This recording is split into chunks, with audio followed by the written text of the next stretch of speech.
Okay, question number 6 निकालें जी। Question number 6,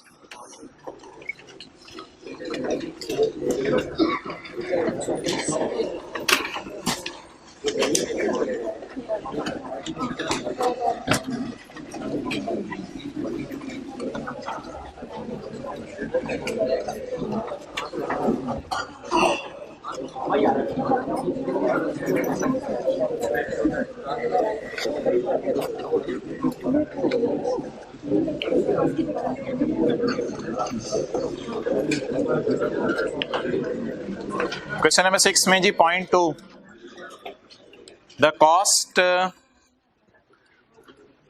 cost and other details relating to building included in PPE are as follows। PPE के अंदर, इधर आ जाओ ना, and से बैठना शुरू करो। PPE के अंदर जो बिल्डिंग्स शामिल हैं उनकी डिटेल उसने ये दे दी। ओपनिंग बैलेंस, अच्छा भाई ये एक बात याद रखिएगा, ओपनिंग बैलेंस का मतलब ये नहीं होता ओपनिंग WDV, कॉस्ट के ओपनिंग बैलेंस को भी ओपनिंग बैलेंस ही कहते हैं। ओपनिंग बैलेंस का मतलब असल में होता है BD, ब्रॉट डाउन। तो कॉस्ट का ओपनिंग बैलेंस भी ओपनिंग बैलेंस होता है, WDV का ओपनिंग बैलेंस भी ओपनिंग बैलेंस होता है। बट द क्वेश्चन इसके थोड़ी कंफ्यूजन थी, ये कॉस्ट है या WDV। तो सवाल में लिखा हुआ है the cost and other details, यानी पहले कॉस्ट की बात की है इसने, फिर अदर डिटेल की बात की है।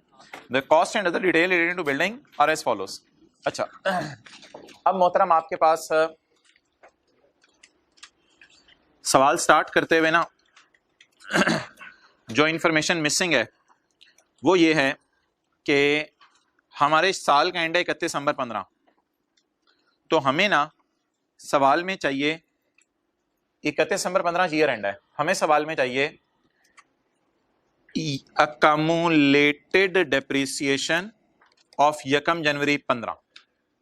तो सवाल में लिख लें अकमुलेटेड डेप्रिसिएशन 1 जनवरी 15 की मिसिंग थी। मैंने माना कि अकमुलेटेड डेप्रिसिएशन 1 जनवरी 15 की निकल सकती है। कैसे? कि हमें पता है अगर 1 जनवरी 13 को चीज खरीदें तो 1 जनवरी 15 यानी हमारे साल के पहले दिन खड़े होके 2 साल हमारा एसेट इस्तेमाल हो चुका है। तो सबसे पहली जो बात है सवाल में वो ये थी कि सवाल में अकमुलेटेड डेप्रिसिएशन 1 जनवरी 15 की मिसिंग थी। 2 साल की डेप्रिसिएशन मुझे मालूम करनी है, 2 साल की। 1 जनवरी 13 और 1 जनवरी 15 हमारे साल का पहला दिन है। पहली बात ये होगी। दूसरी बात, अब आपकी मर्जी है कि एसेट अकाउंट कॉस्ट पे बनाएं, फिर 2 अकाउंट बनाने पड़ेंगे। एक का नाम रखना पड़ेगा एसेट अकाउंट, दूसरे का नाम रखना पड़ेगा अकमुलेटेड डेप्रिसिएशन अकाउंट। या आपकी मर्जी है एसेट और अकमुलेटेड डेप्रिसिएशन अकाउंट की जगह एक अकाउंट बनाएं जिसका नाम हो asset account at book value. मेरे ख्याल से मैंने सॉल्यूशन में 2 अकाउंट बनाए हुए हैं, एसेट अकाउंट अलग बनाया हुआ है और अकमुलेटेड डेप्रिसिएशन अकाउंट अलग बनाया हुआ है। अब एसेट अकाउंट कैसे बनेगा मोहतरम? एसेट अकाउंट अगर मैं कॉस्ट पे बनाना चाहूं फिर तो कोई टेंशन ही नहीं। एसेट अकाउंट अगर मैं कॉस्ट पे, मेरी सारी डिस्कशन अभी हो रही है अकाउंटिंग वालों की, टैक्स वालों की डिस्कशन मैंने अभी शुरू करा। 1 जनवरी 15 BD कॉस्ट बोलें 350, cost of building sold on 30 April 15, cost is 30, it is sold for 35। तो 30 अप्रैल 15 को मेरा एसेट क्या हो गया जिसकी कॉस्ट कितनी थी 30, और एडिशन है 1 जुलाई 15 को 40 रुपए की। तो 1 जुलाई 15 40 की एडिशन है। तो 31 दिसंबर 15 को जो भी मेरा कैरिड ऑन आ गया छोड़े इसको। अब मोहतरम इसको अगर मैं सामने रखूं तो मुझे बनाना है अकमुलेटेड डेप्रिसिएशन अकाउंट। अकमुलेटेड डेप्रिसिएशन अकाउंट कैसे बनेगा? ये तो सिर्फ कॉस्ट अकाउंट है। अकमुलेटेड डेप्रिसिएशन अकाउंट कैसे बनेगा? मुझे 1 जनवरी 15 वाले एसेट्स के बारे में पता होना, 1 जनवरी 15 वाले एसेट्स के बारे में पता होना चाहिए कि 1 जनवरी 15 वाले एसेट्स मैंने कब खरीदे हैं। वो लकीली मुझे पता है, वो सवाल में लिखा हुआ है 1 जनवरी 13 को खरीदे हैं। तो जब मैं अकमुलेटेड डेप्रिसिएशन का ब्रॉट डाउन लिखूंगा तो मुझे चाहिए होगी 2 साल की डेप्रिसिएशन, वहां मुझे 2 साल की डेप्रिसिएशन चाहिए होगी। तो अकमुलेटेड डेप्रिसिएशन अकाउंट अगर मैं स्टार्ट करूं तो इसमें 1 जनवरी 15 को खड़े होके जो BD होगा 350, अकाउंटिंग वालों का रेट 10% है ना, 5% इंटू 2 ईयर्स, इंटू 2 ईयर्स। जी जवाब दें 35। अच्छा, अब मुझे चाहिए हजरात depreciation. Depreciation for the year चाहिए जी, बिल्कुल। तो डेप्रिसिएशन फॉर द ईयर के लिए तो आपको पता है क्या फॉर्मूला यूज होता है, ओपनिंग एक्सक्लूडिंग डिस्पोजल्स पे अलग से डेप्रिसिएशन आती हैं, एडिशंस पे अलग आती हैं और डिस्पोजल्स पे अलग आती हैं। ओपनिंग कितने हैं जी 350 माइनस, सवाल देखने की बिल्कुल अब जरूरत नहीं, एसेट का टी अकाउंट खुला हुआ है सामने, डिस्पोजल्स 30, इन पे पूरे साल का रेट, एडिशंस पे 40 इंटू 5% इंटू 6/12, इस पे 6 महीने का रेट, और डिस्पोजल पे 30 इंटू 5% इंटू 30 अप्रैल 15 तक इस्तेमाल हुए हैं इंटू 4/12, ग्रैंड टोटल क्या आ गया था 17.5. So this is my depreciation for the year. Clear? अब मुझे चाहिए डिस्पोजल्स की अकामुलेटेड, लेकिन यार डिस्पोजल्स की अकामुलेटेड डेप्रिसिएशन जो है वो, डिस्पोजल्स की अकामुलेटेड डेप्रिसिएशन याद रखिएगा, ये नहीं होती कि सिर्फ इसी साल की चाहिए होती है। इस अकाउंट का नाम है अकामुलेटेड डेप्रिसिएशन अकाउंट। तो डिस्पोजल्स की सारे सालों की डेप्रिसिएशन चाहिए मुझे। तो डिस्पोजल्स की सारे सालों की डेप्रिसिएशन निकालने का शॉर्टकट ये है, अब जरा अटेंटिव रहना है आपने, डिस्पोजल की डेट ऑफ परचेज पता होनी चाहिए। मोहतरम सारे ही एसेट आपने यकम जनवरी 13 को खरीदे हुए हैं, क्योंकि ओपनिंग जो एसेट पड़े हुए हैं सारे के सारे यकम जनवरी 13 को खरीदे हैं। पूरा 13, पूरा 14 और 15 का कितना हिस्सा, नहीं मैं बताता हूं 15 का कितना हिस्सा, 15 के 4 महीने 12 में से, तो कैलकुलेटर पे 4 डिवाइडेड बाय 12 करें, 0.30 आ रहा है 0. अच्छा, तो मोहतरम अगर एक एसेट 12 महीने में से 4 महीने इस्तेमाल हुआ तो 1 साल इस्तेमाल हुआ या 0.3333 ईयर इस्तेमाल हुआ? अच्छा, लेकिन 2 साल तो पहले भी इस्तेमाल हो चुका है, तो मेरे ख्याल से 2.33333 कैलकुलेटर पे हम लिखेंगे तो पता चलेगा एसेट कितना इस्तेमाल हुआ। कुछ बच्चे गलती से 2.4 लिख देते हैं, नहीं नहीं नहीं यार, ये 4 का मतलब 2.4 नहीं है, 12 में से 4 महीने एसेट इस्तेमाल हुआ है। तो 12 में से 4 महीने का क्या मतलब है, 4 डिवाइडेड बाय 12, तो कितना साल इस्तेमाल हुआ, 0.5 ईयर्स इस्तेमाल हुआ या 0.33 ईयर्स इस्तेमाल हुआ? अगर 6/12 होता तो 0.5 ईयर इस्तेमाल होता। अब हम खड़े कहां हैं? हमें चाहिए डिस्पोजल्स की, बोले कम्युलेटेड डेप्रिसिएशन। डिस्पोजल की कॉस्ट पकड़ें 30 को मल्टीप्लाई करें 5% से और मल्टीप्लाई करें 2.3333 कई दफा जी 3.5। अब बता दें कैरी डाउन क्या आ गया 40 और इधर ऊपर 3। अब जरा सारे अटेंटिव रहिएगा, इसमें से ये माइनस कर देंगे तो ये कैरिंग अमाउंट आएगी या टैक्स बेस आएगी? 360 में से 49 माइनस कर देंगे तो क्या आएगी, कैरिंग अमाउंट आएगी। लेकिन करंट टैक्स में अगर मैं चला जाऊं तो अकाउंटिंग वालों की डिप्रिसिएशन उल्टानी पड़ेगी। लेकिन यार अकाउंटिंग वालों का गेन भी तो आ रहा होगा या लॉस भी तो आ रहा होगा, तो एक अकाउंट बनेगा डिस्पोजल, इसमें कॉस्ट क्या जाएगी 30, अकामुलेटेड डेप्रिसिएशन कितनी जाएगी 3.5 और कैश फॉर 35 का बेचा, what ever the gain loss में भी इधर आ रहा है 8 point. Disposal account debit, P&L credit, accounting वालों का गेन है इसलिए इस गेन को क्या करना पड़ेगा, लेस करना पड़ेगा। गेन को क्या करना पड़ेगा,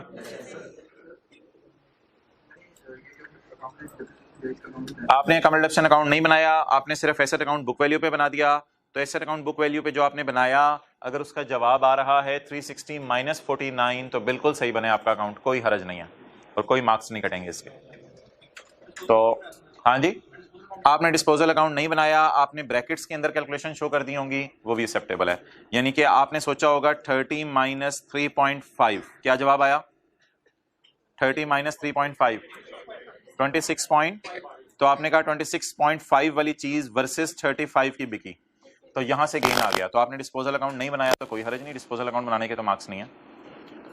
लेकिन यार ये सारी बात जरा फैल जाएगी जब हम बात करेंगे टैक्स वालों की। जब हम टैक्स वालों की बात करेंगे तो things will not be so easy कि हम 2 सालों की डेप्रिसिएशन ऐसे निकाल लें। इस ब्रॉड डाउन थोड़ा सा हमें टफ टाइम देगा, फिर डेप्रिसिएशन हमें टफ टाइम देगी, और फिर डिस्पोजल्स की डेप्रिसिएशन हमें टफ टाइम देगी, क्योंकि WDV मेथड टैक्स वाले यूज कर रहे हैं या straight line method, WDV method. लेकिन मोहतरम मेरा यह मशवरा है कि टैक्स वालों के लिए कॉस्ट अकाउंट दोबारा बनाने की जरूरत नहीं है। कॉस्ट अकाउंट ये चल जाएगा, ये अकाउंटिंग वालों के लिए भी चल जाएगा और टैक्स वालों के लिए भी चल जाएगा। क्लियर? अब मैं थोड़ा सा आपको कैलकुलेशंस बस शो करने लगा हूं टैक्स वालों की। जहन में क्या रखें आप? जहन में सिर्फ एक चीज रखें, अकाउंटिंग वालों का कॉस्ट अकाउंट वही टैक्स वालों का कॉस्ट अकाउंट भी होगा, उसमें कोई मसला नहीं होगा। ओके, सबसे पहली जो चीज मुझे चाहिए वो हजरात चाहिए ब्रॉड डाउन। क्या चाहिए? Brought down. किनका? टैक्स वालों का। अकमुलेटेड डेप्रिसिएशन चाहिए मुझे brought down. So if I come to answer 6 then I will get ये बिल्डिंग का कम्युलेशन अकाउंट है टैक्स वालों का, लेकिन इसकी फिगर्स मुझे चाहिए, इसकी फिगर्स मुझे चाहिए, चार वही फिगर्स चाहिए। सबसे पहले मैं क्या करूं? सबसे पहले मुझे चाहिए ब्रॉड डाउन जो कि टैक्स वालों का है अकमुलेटेड डेप्रिसिएशन। वो मुझे कैसे मिलेगा जी हजरात? सिर्फ अब इस अकाउंट को नहीं देखना। बताएं जी, अकाउंटिंग वालों की कॉस्ट ओपनिंग 350, तो टैक्स वालों की भी यही कॉस्ट होगी 350, लेकिन ये किस दिन से किस दिन तक की डेप्रिसिएशन निकालनी है? इस पे 2 साल की डेप्रिसिएशन निकालनी है। तो 350 को मैंने पकड़ा, ये टैक्स वालों के लिए अब मैं कह रहा हूं, और मैनुअली पहले साल डेप्रिशिएट किया और मैनुअली दूसरे साल डेप्रिशिएट किया। कैसे? 350 इंटू 10%, फिर बीवी आई 315, फिर उसको फिर मल्टीप्लाई किया 10% से, तो इट इज WDV 283.5। लेकिन मुझे 2 सालों की डेप्रिसिएशन चाहिए, मुझे WDV नहीं चाहिए। तो 2 सालों की डेप्रिसिएशन क्या आ गई? 66.5, 35 जमा 31.5 is 66. It is my BD accumulated depreciation of BD cost. What is BD cost? 350. What is BD accumulated depreciation? So my guys, this is 66.5. ये 66.5 क्या आ गई? बोले opening accumulated depreciation। As per थोड़ी सी मेहनत करनी पड़ी, अकाउंटिंग वालों की निकालते हुए मेहनत नहीं करनी पड़ी थी, क्योंकि मेथड कौन सा था? Straight line. अब डेप्रिसिएशन निकालने में ना आपने जरा अटेंटिव रहना। डेप्रिसिएशन में इसी पेज पे निकाल रहा हूं, पेज 366 पे। डेप्रिसिएशन कैसे निकलेगी हजरात? डेप्रिसिएशन निकलेगी मोहतरम opening WDV of all assets minus opening WDV of और एडिशंस की, और लेकिन इसके लिए अगर एक मैं वर्किंग कर लूं ना, पहले डिस्पोजल्स की WDVs निकाल लूं और डिस्पोजल इस साल की निकाल लूं, तो वो हेल्प आउट हो जाएंगी चीजें। तो अब मोहतरम डिस्पोजल की कॉस्ट बताएं। 30 2013 में पूरा इस्तेमाल हुआ, 14 में पूरा इस्तेमाल हुआ और 15 में 4 महीने। अब इतनी आसान नहीं है कैलकुलेशन। मैं कैसे कैलकुलेशन करूंगा? थोड़ी सी लेंथी। 30 को पकड़ूंगा, 2013 की डेप्रिसिएशन निकालूंगा, 14 की निकालूंगा और 15 की 4 महीने की निकालूंगा। क्लियर? और ये मेरी आ जाएगी कॉस्ट 30 की, और ये मेरी आ जाएगी WDV। कॉस्ट में से WDV माइनस करूंगा तो 2 साल 4 महीने की अकामुलेटेड। अच्छा यार, इसमें से ना जो फिगर्स उठती हैं वो जरा आपने देखना है। एक मिनट यार, इधर देखो भाई, बातें ना करो। इसमें से ना 3 फिगर्स उठती हैं। ये डेप्रिसिएशन फॉर द ईयर में चली जाती है, क्योंकि ये डिस्पोजल की साल की 4 महीने की डेप्रिसिएशन है। ये अकामुलेटेड डेप्रिसिएशन अकाउंट में सारे सालों की डेप्रिसिएशन चली जाती है, क्योंकि डिस्पोजल होनी है ना। ये अकाउंट में सारे सालों की डेप्रिसिएशन चली जाती है। एक बड़ी क्रिटिकल फिगर है जो बच्चे FR1 में भूल जाते थे, वो है 24.3। असल में ना इन 3 फिगर्स को आपने टिक करना है। ये 3 फिगर्स यूज होती हैं। 24.3 कहां जाती है ये जरा सोच के बताएं। 24.3 कहां जाती है? ये बिके हुए एसेट्स की ओपनिंग WDV होती है। बिके हुए एसेट्स की कुछ टीचर्स ने शॉर्टकट्स भी इन कैलकुलेशंस के सिखाए हुए हैं, लेकिन मैं शॉर्टकट्स की तरफ इस वक्त नहीं जा रहा। तो ये बिके हुए एसेट्स की ओपनिंग WDV होती है, ये डेप्रिसिएशन की कैलकुलेशन में जाती है। ये क्या है? डिस्पोजल की डेप्रिसिएशन इस साल की 4 महीने की। ये क्या है? आज तक के सारे सालों की डेप्रिसिएशन। ये डिस्पोजल अकाउंट में जाएगी और अकाउंट में भी जाएगी। और ये क्या है? Opening WDV of disposals. ये कहां जाएगी? ये सारे एसेट्स की ओपनिंग WDV में से माइनस होगी जब क्या निकाल रहे होंगे। तो 24 सर ये 3 को पकड़ते हैं। सारे एसेट्स की ओपनिंग WDV तो पता कैसे निकलेगी? सारे एसेट्स की ओपनिंग WDV, सारे एसेट्स की opening cost 350 minus 66.5, opening cost वो वाली 350 और ओपनिंग अकामुलेटेड, जब उस कॉस्ट में से ये वाली ओपनिंग अकामुलेशन माइनस करेंगे तो ये ओपनिंग WDV आ जाएगी सारे एसेट्स की। ये ओपनिंग WDV आ गई हमारे, इसमें से माइनस क्या करनी है, वो जो 224.3 अभी आपको दिखाया था वो माइनस किया।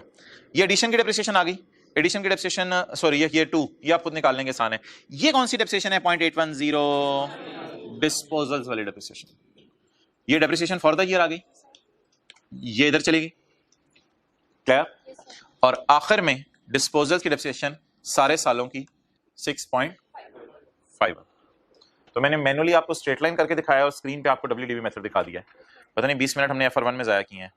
तो ये बड़ा अच्छा सवाल है जो FR1 की स्ट्रेट लाइन मेथड से और WDV मेथड से, दोनों मेथड से पूरी रिवीजन करवा देता है। ओके,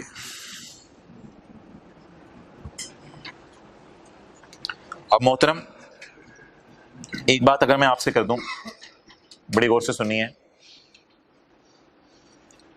अगर सवाल में लिखा होता, अभी ना सवाल में कुछ लिखा नहीं हुआ था, सवाल में सिर्फ ये लिखा हुआ था tax depreciation is calculated at 10% on reducing balance method. ये अगली लाइन ना मैं बाद में समझाता हूं ये क्या है। अगर सवाल में एक लाइन लिखी होती tax authorities charge full year depreciation in the year of purchase while tax authorities do not charge any depreciation in the year of disposal। दोबारा बोल रहा हूं, अगर ये लाइन लिखी होती tax authorities charge full year depreciation in the year of purchase while no depreciation is charged in the year of, accounting में ये बात लिखी नहीं हो सकती मेरे ख्याल से। अकाउंटिंग में अगर ये बात लिखी है तो ये ब्लंडर है, होना नहीं चाहिए। बहरहाल अकाउंटिंग में अब आती भी नहीं आई कि अब ये लाइन लिखता नहीं है, लेकिन टैक्स वालों की नजर में ऐसा हो सकता है full year depreciation in the charge is in the year of purchase while no depreciation is charged in the year of। अगर ऐसा होता तो मोहतरम जरा अटेंटिव रहने, आपने वर्किंग 11 में जो मेरी डेप्रिसिएशन है वो कैसे बदलती। वर्किंग 11 में मेरी डेप्रिसिएशन ऐसे बदलती कि इसमें कोई फर्क नहीं आना था, क्योंकि ये तो ओपनिंग एसेट्स माइनस डिस्पोजल्स है, इसमें कोई फर्क नहीं आना था। ये डिस्पोजल की डेप्रिसिएशन बिल्कुल गायब हो जानी थी, no depreciation in the year of disposal, ये डेप्रिसिएशन गायब हो जानी थी। ये फैक्टर गायब हो जाना था, ओहो मैंने मिटा दिया, दोबारा देख लें, ये फैक्टर गायब हो जाना था। Full year depreciation in the year of purchase, full year depreciation in the year of purchase. एक छोटी सी चेंज और होनी थी, एक छोटी सी चेंज और होनी थी, एक छोटी सी चेंज और होनी थी, वो ये होनी थी कि no depreciation in the year of disposal. तो ये 6.51 नहीं आना था, फिर ये आना था 3 + 2.7 5.7 आना था, फिर ये 6.51 नहीं आना था, फिर ये कितना आना था 5.7, और ये 6.51 की जगह यहां कितना चला जाना था 5.7। क्लियर। तो ये ऐसा काम कब करते, जब लिखा होता no depreciation in the year of disposal and full year depreciation in the, तो परचेज वाले पे 6/12 ना लगाते और डिस्पोजल वाले पे डेप्रिसिएशन बिल्कुल भी चार्ज ना करते। लिखें सवाल साइलेंट है इसलिए हमने प्रोपोर्शनेट बेस पे टैक्स वालों की डेप्रिसिएशन भी निकाली है। प्रोपोर्शनेट बेस का मतलब पता है ना, 6/12 4/12। सवाल साइलेंट है इसलिए हमने टैक्स वालों की डेप्रिसिएशन भी प्रोपोर्शनेट बेस पे निकाली है। ये ना 10% को स्टार डाल के लिखना है, 10% को। सवाल साइलेंट है इसलिए हमने टैक्स वालों की डेप्रिसिएशन भी प्रोपोर्शनेट बेस पे निकाली है।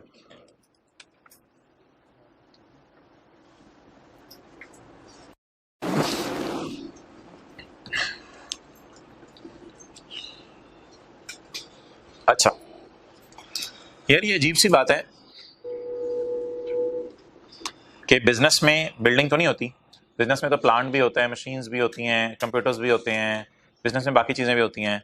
उसने एक लाइन डाल दी, फिर उसने कहा अगर तुम इतना सोच रहे हो ना तो फिर एक लाइन सुन लो, अकाउंटिंग वालों की depreciation of all other owned asset. Other से पता क्या मुराद है, अदर से मुराद है other than building, other than building. Accounting depreciation of all other owned assets included in PP is same as, वैसे तो पीपी की फिगर हमें गिवन ही नहीं कहीं कि पीपी में कोई चीज पड़ी भी है, लेकिन कहते हैं मेरे जो पीपी ऑर्गेनाइजेशन का है ना, जो भी पीपी है उस पीपी में बिल्डिंग के अलावा बाकी एसेट की काउंटिंग और टैक्सेशन सेम है, तो उनकी टेंशन लेने की कहते हैं आपको जरूरत नहीं है, क्योंकि ऊपर इसने पता क्या लिखा था, the cost and other details of buildings included in PP. ऊपर भी लाइन इसने लिखी हुई है। सिर्फ बिल्डिंग्स में अकाउंटिंग और टैक्स वालों के रेट में फर्क है, शायद कंप्यूटर्स में अकाउंटिंग और टैक्स वालों का रेट सेम हो, इस वजह से कहता है वो फड्डा है ही नहीं मेरा फड्डा सिर्फ किसके साथ है। बहरहाल कितने लोग कहते हैं ये लाइन तो हमने नजर नहीं मारी थी, बट ठीक है हो गया था सवाल। तो इस लाइन का समझ आनी चाहिए थी, मतलब समझ आना चाहिए था। ओके, एक काम हम कल कर रहे थे, वो काम जरा आज भी आप मुझे करवा दें। करंट टैक्स की वर्किंग में जाके ना शॉर्टकट हम लगा रहे थे और शॉर्टकट को लगा के चेक कर रहे थे। अच्छा, इस सवाल में ना ये जो पास पेपर का क्वेश्चन 6 था, इसमें बड़ी मेहनत से हमने बड़ी मेहनत से बैलेंसिंग निकाला है 2.92। कैसे मेहनत से बैलेंसिंग निकाला है? हमने मेहनत करके पहले कैरी डाउन निकाला होगा और जीटीई क्या आया होगा। लेकिन आज ट्राई करते हैं करंट टैक्स की वर्किंग से निकालने की, करंट टैक्स की वर्किंग से। पेज 334 मैंने सिर्फ जो हाईलाइट कराऊंगा चीजें वो देखिएगा। What is my accounting profit 80। Deduction not allowed को ढूंढे, डिडक्शन नॉट अलाउड ढूंढे, पेनल्टी। कल एक शॉर्टकट सीखा था ना यार, डिडक्शन नॉट अलाउड ढूंढ ली। एग्जेम्प्ट इनकम ढूंढे, कैपिटल गेन अगले सफे पे, कैपिटल गेन। और टैक्सेबल प्रॉफिट बताएं 85.11, 11 नहीं बोलते 8 पॉइंट के बाद, 85.11। अच्छा जी, अब दो के नजर कम आ रहा होगा, लेकिन मेरा मकसद अचीव हो जाएगा। इस 80 को कहते हैं अनएडजस्टेड प्रॉफिट, जो पिछले सफे पे है।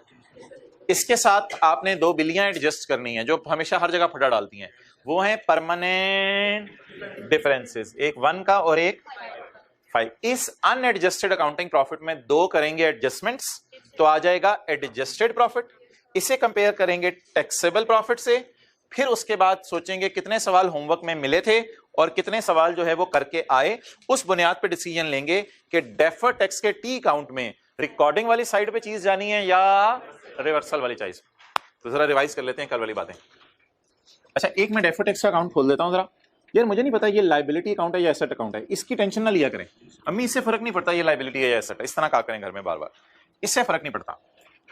अगर डेफर्ड टैक्स रिकॉर्डिंग हुई एक्सपेंस की तो ये वाली साइड कल हमने चुनी थी, और अगर डेफर्ड टैक्स रिवर्सल हुई, उल्टी हुई, तो ये वाली साइड हमने चुनी थी। आपके लिए मैं बोल देता हूं, तो ये वाली साइड हमने चुनी थी। क्लियर?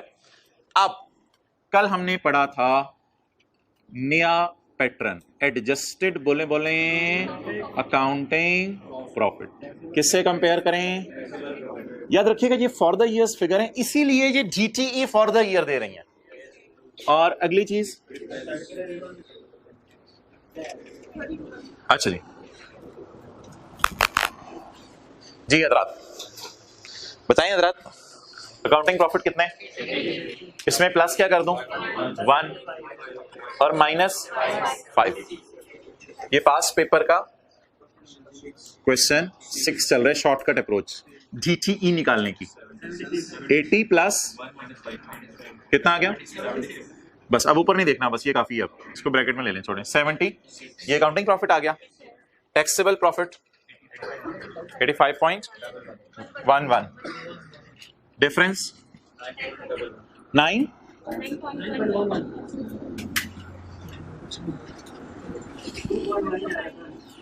2.92। क्लियर? अब मोहतरम, या लाइबिलिटी बनानी है या एसेट बनाना है। अब लाइबिलिटी बनानी है या एसेट बनाना है, इससे फर्क नहीं पड़ता इस अकाउंट की नेचर क्या है। फिलहाल लाइबिलिटी या एसेट बनाने पे जो डिस्कशन है वो कर लेते हैं, ताकि रट्टा ना मारना पड़े। यहां पे मुझे बात याद रहे। कितने सवाल होमवर्क में मिले? मैंने कितने कर लिए? 85। लाइबल फील करके सोऊंगा या एंटाइटल्ड फील करूं? अगर मैं एंटाइटल्ड फील करके सोऊंगा तो एसेट बुक करूं या लाइबिलिटी बुक करूं? अगर एसेट बुक करूं तो एसेट डेबिट और एक्सपेंस क्रेडिट। लेकिन ये करने के बाद एक मेरी सजेशन है आज, स्लैश लाइबिलिटी डाल दिया करें। पता नहीं ये अकाउंट लाइबिलिटी का बन रहा है एसेट का बन रहा है, इस वजह से जरा कह रहा हूं एहतियातन, स्लैश लाइबिलिटी डाल दिया करें। बुक एसेट ही करना है आपने, तो क्योंकि इस अकाउंट की डोल नेचर है, एसेट लाइबिलिटी इकट्ठा अकाउंट चल रहा होता है। ये वाला अकाउंट डेबिट, टीई क्रेडिट। ये वाला अकाउंट डेबिट, टीई क्रेडिट। कितने से? तो मोहतरम इस साइड पे आएगा अकाउंट की, इस साइड में नहीं आएगा। ये रिवर्सल वाली साइड है। चलें नोट कर लें।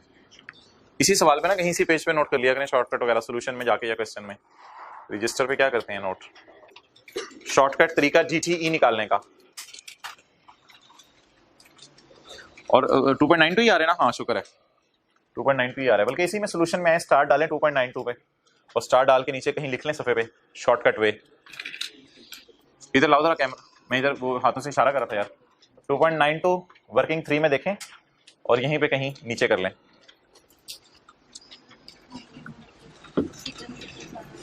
खैर थोड़ा बता सकते, कोई हर्ज नहीं।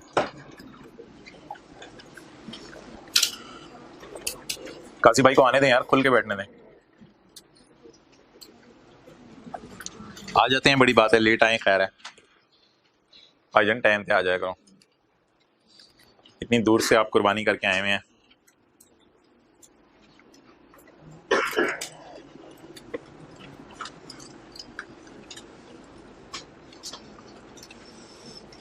ओके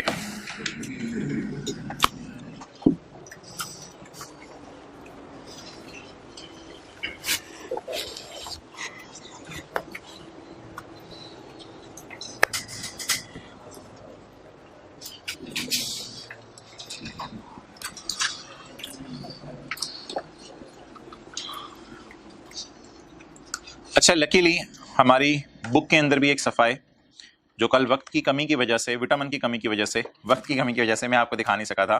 पेज 255, पेज 255 का एंड मिल गया। पेज 255 का एंड पे ना एक हेडिंग दी हुई है, format for income statement approach, format for income statement approach. Page number 255 screen पे नजर आ रहा है, पेज 255 इसका एंड, इस पे आए, format for income statement approach. It will give guys, it will give GTE, बोले GTE, चित के बोले GTE, it will give GTE। इसमें किस किस को कंपेयर करना होता है, एडजस्टेड अकाउंटिंग प्रॉफिट को, और अभी वो जो फॉर्मेट व्हाइट बोर्ड पे बनाया था, डिफरेंस आता है और टेक्स्ट लगता है इस पे। एडजस्टेड अकाउंटिंग प्रॉफिट क्या होता है, accounting profit plus minus exempt income. एक और लाइन कोई लिखी हुई है, ये पता नहीं क्या है, अभी तो हमें समझ नहीं आएगी, मैंने ऐसे ही क्वेश्चन मार्क डाल दिया, ये पता नहीं क्या लिखा हुआ है। आगे चलें, if adjusted accounting profit is greater than taxable profit. अच्छा, ये आपने ना खुद सोचनी है entry. If adjusted accounting profit 100 रुपया is greater than taxable profit.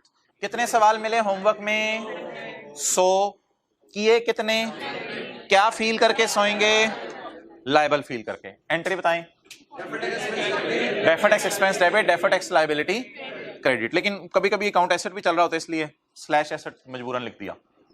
Next, if adjusted accounting profit, if adjusted accounting profit is less than taxable profit. Figures assume की मैंने, अकाउंटिंग वालों का प्रॉफिट कितना है 70, होमवर्क में सवाल कितने मिले 70, करके कितने सोए, एंटाइटल्ड फील करेंगे तो एसेट बुक करें। एसेट बुक करने की एंट्री, एसेट डेबिट एक्सपेंस, उल्टी होगी ओके, लेकिन लाइबिलिटी हम ऐसी स्लैश डाल के लिख देते हैं। यार आप स्टूडेंट हैं या उस्ताद हैं, उस्ताद हैं। Important note for students, students के लिए इंपॉर्टेंट नोट, ये अप्रोच यूज कब करनी है, ये हमारा कल का सवाल था जो रह गया था, तजस्सुस तो रखे ना, आप पढ़ी जा रहे हैं ये अप्रोच यूज कब करनी है, ये हमारा कल का क्वेश्चन था जो रह गया था।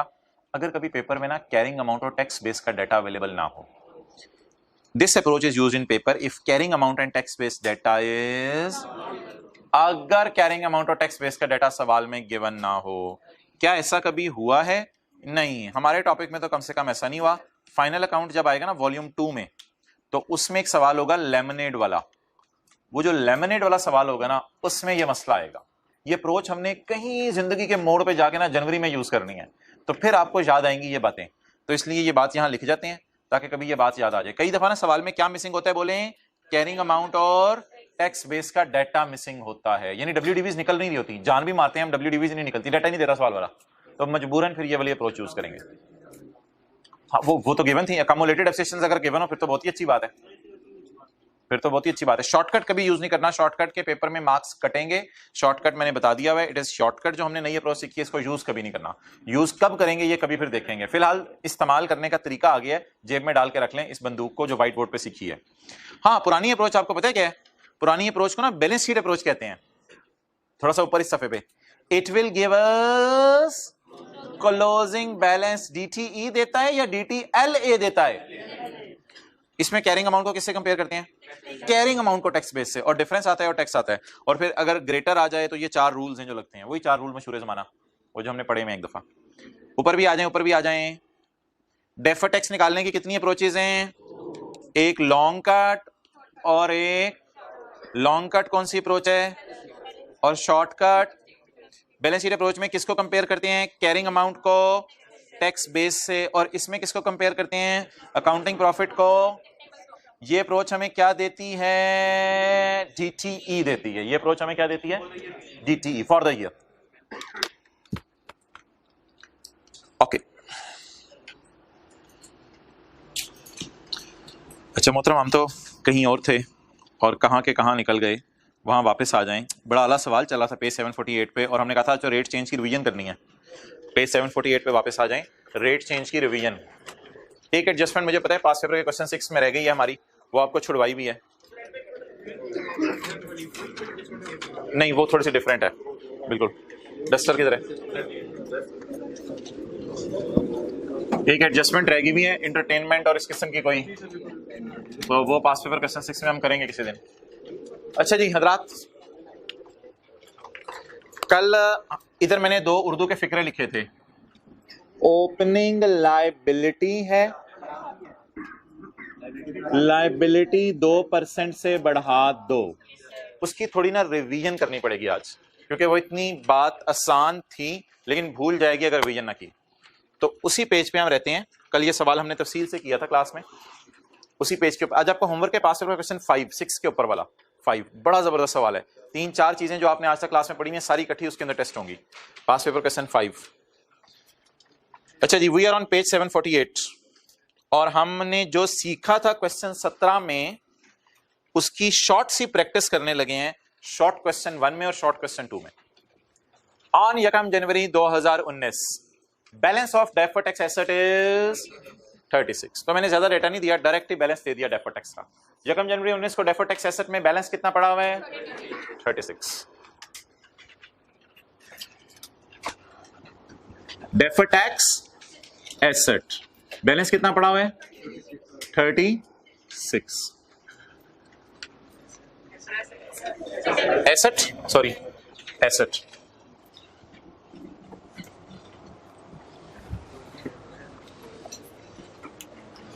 And on 31/12/19 closing balance in deferred tax liabilities ₹21। इसका मतलब है यहां स्लैश डाल के क्या कर दें, जैसे बैंक अकाउंट में कभी पैसे पड़े होते थे, कभी ओवरड्रॉन होते थे साल के एंड पे। बैंक अकाउंट में भी ऐसा होता था, बैंक अकाउंट में पैसे पड़े होते थे 100 रुपए और साल के एंड पे ओवरड्रॉन होते थे 20 रुपए। बैंक अकाउंट में इंट्रो की क्लास में होता था ऐसा। तो डेफर्ड टैक्स का ओपनिंग बैलेंस कौन सा है जी? एसेट। और closing balance liability. 31/12/19 carry down 21। एक चीज सोच के बताइएगा, ये वाली फिगर कब निकाली होगी और ये वाली फिगर कब निकाली होगी? ये 31/12/19 पे खड़े होकर निकाली होगी और ये 31/12/18 पे खड़े होकर 31/12/18 का रेट लगा के निकाली होगी। Is it so? बस ये बात करनी थी थोड़ी सी। ये 31/12/19 पे खड़े होकर निकाली होगी, ये कैलकुलेशन हुई होगी, carrying amount tax base difference 31/12/19 के नाम से, रेट लग के ये फिगर आ गई होगी। और जो 31/12/18 का रेट मुझे 31/12/18 को पता होगा, उसको सामने रख के 36 निकाला होगा। कल ये सारी बहस हुई थी। आप बताएं जी, 18 में रेट क्या था, 19 में रेट क्या है? 35। रिक्वायरमेंट छोड़े, 18 में रेट क्या था और 19 में रेट क्या है? 18 में रेट कितना था, 19 में 35। कल किसी को याद हो, रेड मार्कर्स पकड़ा था और लगाया था सर्कल, क्या रेट है? 30%। ये किस पे पड़ा है? यार छेड़ा छाड़ी ना सिर्फ ओपनिंग के साथ करनी है, तुखनियां नहीं लेनी क्लोजिंग के साथ। चीची छेड़ के देखूं इस तरह की जी बातें नहीं करनी। तो क्लोजिंग को नहीं छेड़ना, छेड़ा छाड़ी सिर्फ कहां करनी है, ओपनिंग के साथ। अब आप कोशिश करें या मैं कोशिश करूं, आप ऐसा करें ना, 2 उर्दू के फिक्रे सोच लें, फिर मैं उसके बाद लिख भी देता हूं। कल वाला रजिस्टर निकाले ना, फिक्रे एक दफा उर्दू के पढ़ के ना, फिर उनको दोबारा बोल। अच्छा, क्लोजिंग को नहीं देखना यार, क्लोजिंग लायबिलिटी एसेट है, इसका नहीं देखना। बच्चे इस वजह से कंफ्यूज होते हैं, क्लोजिंग भी देख रहे थे साथ, इसको छोड़ें।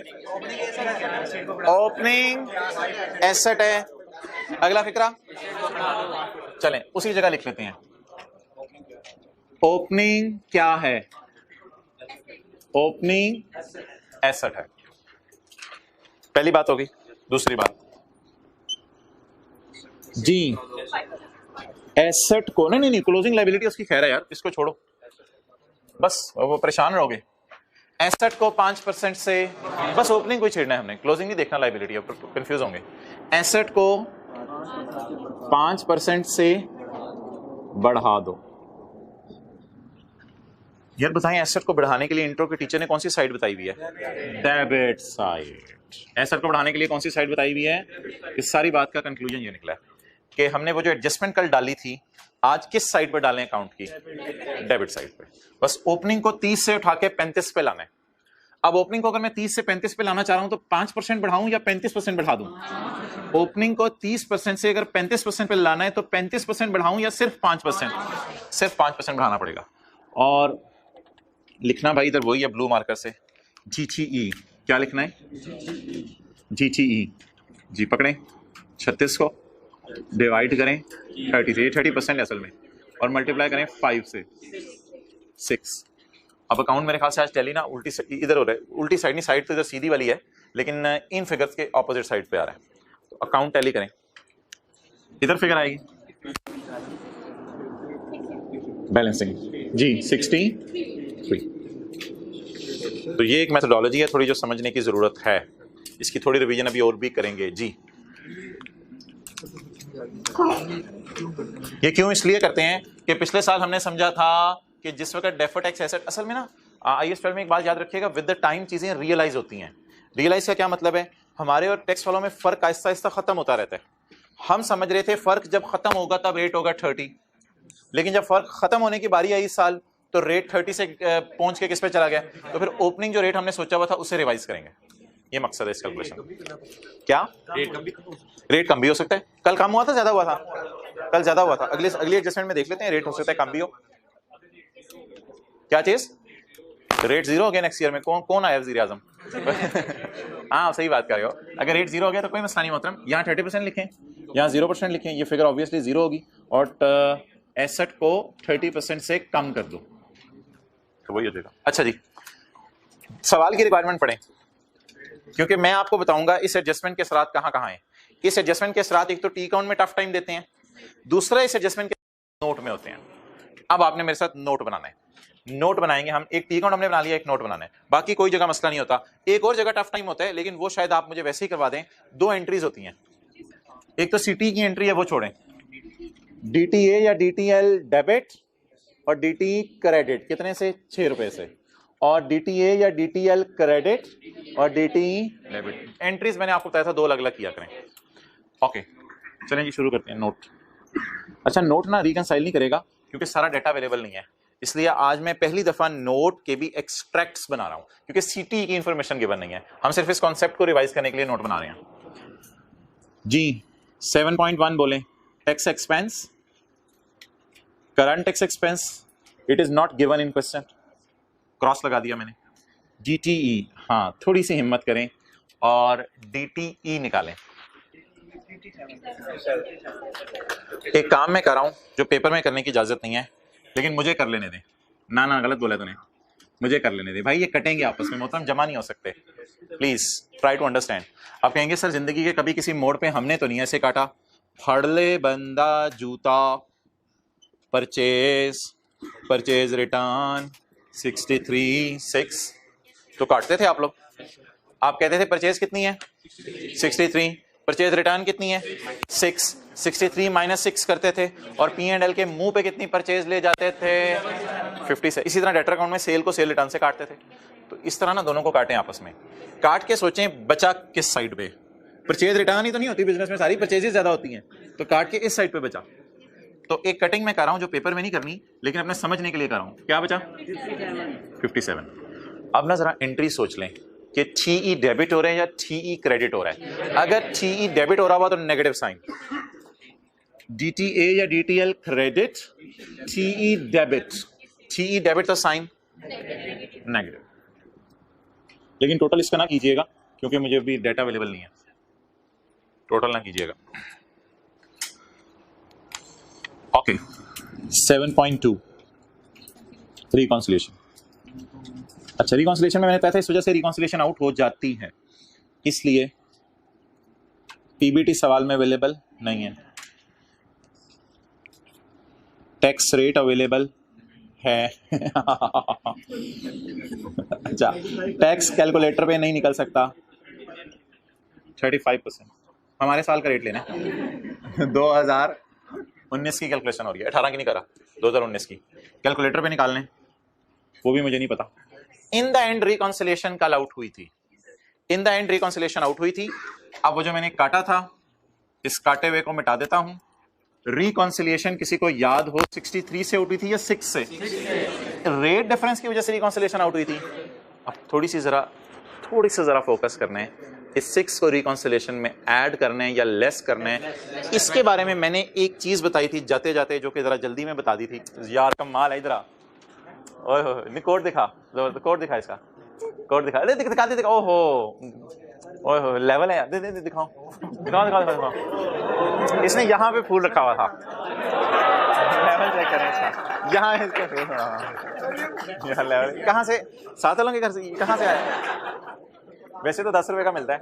ओके अच्छा जी, प्लीज रिस्पेक्ट एवरीवन। अच्छा, ये टैक्स क्या होता है बोलें? खर्चा होता है या इनकम होती है? वैसे पूछ रहा हूं, टैक्स खर्चा होता है और ये खर्चा उलट रहा है, इसलिए आज 6 के साइन के साथ आएगा नेगेटिव साइन के साथ। ये ना थोड़ी सी बात है, जरा ये भी याद रखिएगा। इफेक्ट ऑफ रेट चेंज, दोबारा सुने वजह नेगेटिव की। कल पॉजिटिव था क्योंकि कल कितने रुपए आ रहे थे और इस साइड पे आ रहे थे, देख लें जाके 5 रुपए इस साइड पे आ रहे थे, और जाके देखें रिकॉन्सिलिएशन में ऐड किए थे। लेकिन रटा रुटा भूल जाता है कि असल में कुछ लोग इंदा है ना, रटा भी मार लेते हैं। रेट चेंज इधर आया तो ऐड करना है, रेट चेंज इधर आया तो लेस करना है, ये रटा मार लेते हैं। लेकिन जरा थोड़ा सा एक कॉन्सेप्ट सुन लें, शायद याद रह जाए। टैक्स क्या होता है? टैक्स खर्चा, ये वाली साइड खर्चों के लिए, खर्चे उल्टाने के लिए, खर्चा उल्टाना नेगेटिव साइन के साथ। इन द एंड रिकॉन्सिलिएशन आपकी मैच कर जाएगी।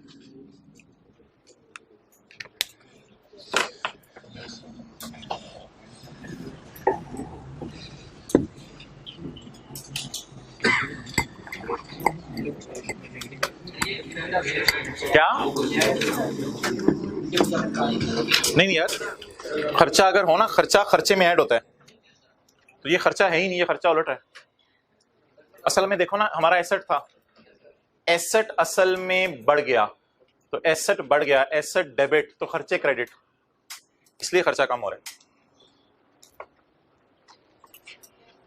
ओके चलो यार, ले आओ इधर कैमरा।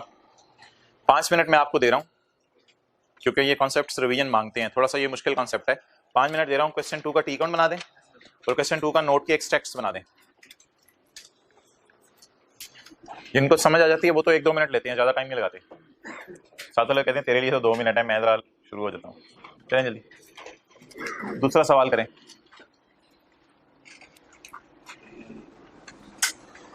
हिम्मत करें, टी काउंट खोलें, साथ साथ ना जल्दी करें। सवाल को ऐसे पढ़ने लग जाते हैं जैसे ऐसे है, साथ साथ उतारते जाएं फिगर्स। हाँ बिल्कुल, पेपर में रीडिंग टाइम होगा, मुझे पता है, हमारे जमाने में नहीं होता था, अब सी आसान हो गया, मुझे पता है सब। चलें जाने दें, वो हर कोई यही कहता है आपके जमाने में।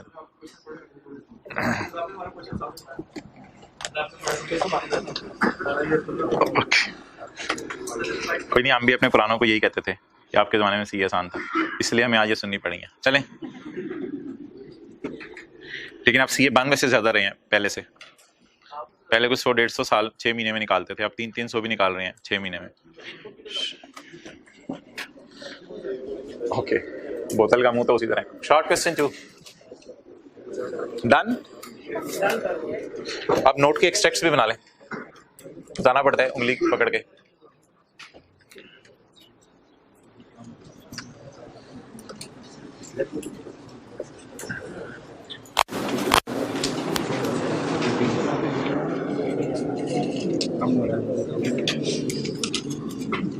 आसान चीज है लेकिन थोड़ा सा ना फोकस जरूर करना पड़ेगा।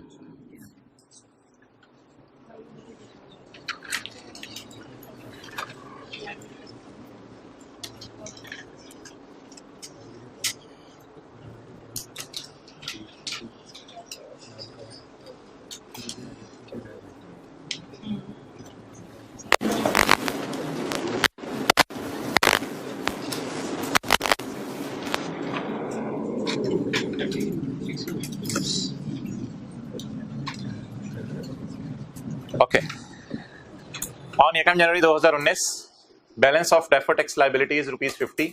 ये ओपनिंग हो गया, लायबिलिटी हो गया। And 31/12/19 closing balance of deferred tax liability, closing भी लायबिलिटी है, इज ₹200।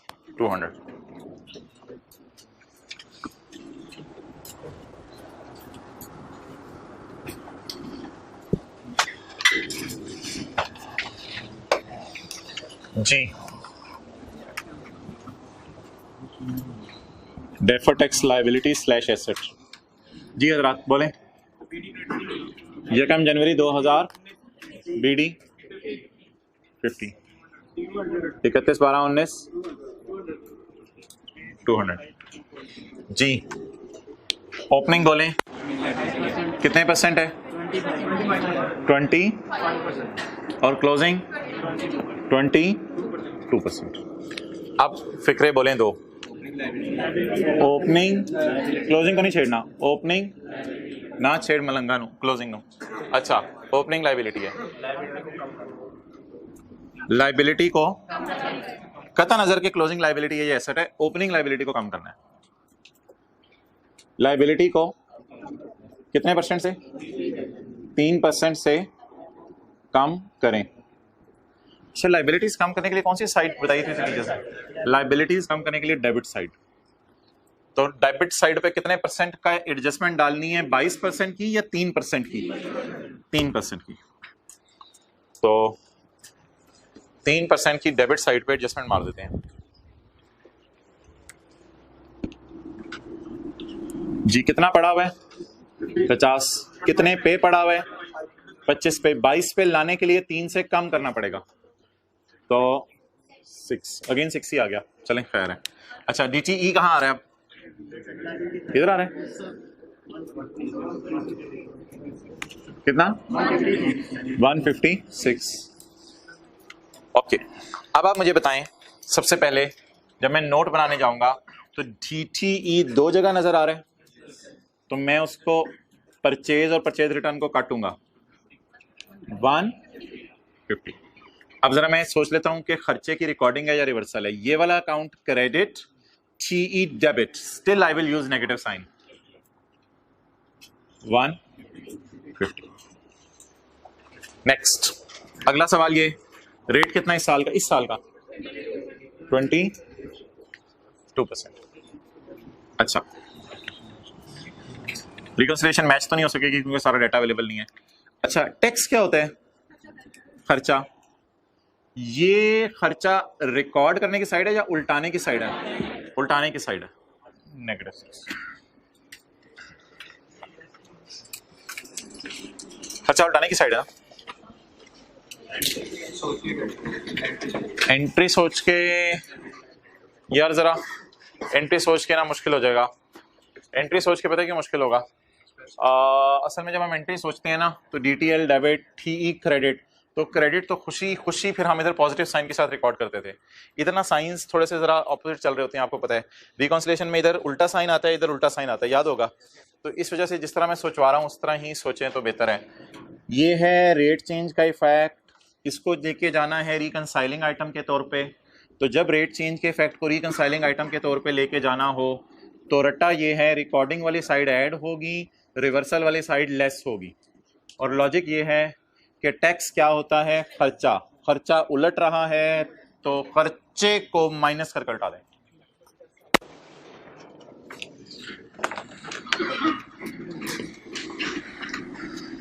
अच्छा भाई, एक्रूवल्स प्री पेमेंट्स आपको भूली होंगी, परसों की थी आपने, तो एक्रूवल्स प्री पेमेंट्स की ही अभी मैं रिवीजन चाहता हूँ। तो एक सवाल रिवीजन का आज बस कर लेते हैं, एक्रूवल प्री पेमेंट्स का, पेज 745 पे क्वेश्चन 11।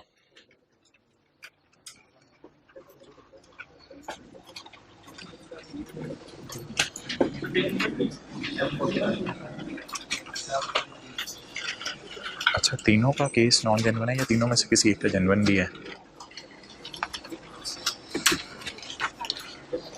क्वेश्चन 11,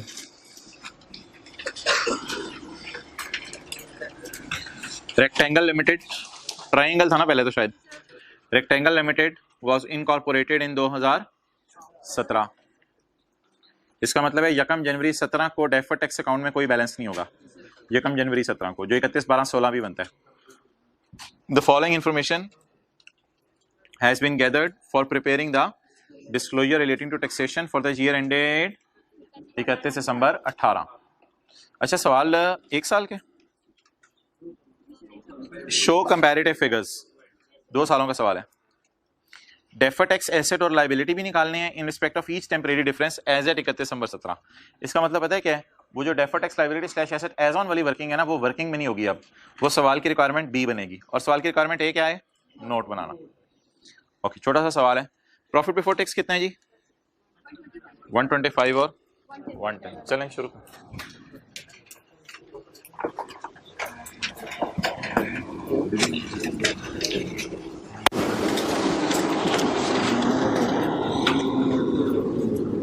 यार परेशान ना हो, ये रेट चेंज वाला सवाल, ये रेट चेंज वाला कॉन्सेप्ट मैंने इस सवाल में डाला हुआ है, ये आ जाएगा।